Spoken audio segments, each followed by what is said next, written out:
Today, we're diving into the fascinating world of electric car manufacturing. It all starts with the body construction. High-strength steel is used to create a sturdy yet lightweight frame, ensuring safety and efficiency. Next up, the battery pack installation. This is the heart of the electric car, providing the power needed for a smooth and eco-friendly ride.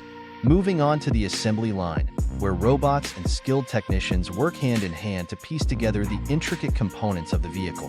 From the electric motor to the advanced electronics, every detail is meticulously checked to guarantee top-notch performance. Now, let's talk about the painting process. A flawless coat of paint not only enhances the car's aesthetics, but also protects it from corrosion.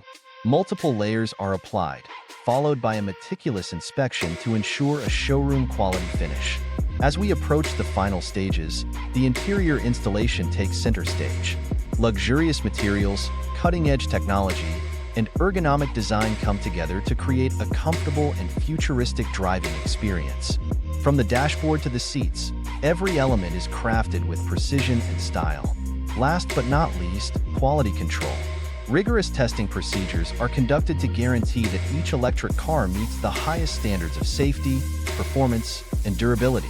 From crash tests to software checks, no stone is left unturned in ensuring a top-of-the-line product. And there you have it, the intricate process of electric car manufacturing, where innovation, precision, and sustainability converge to shape the future of transportation. Thanks for joining me on this journey through the world of electric vehicles.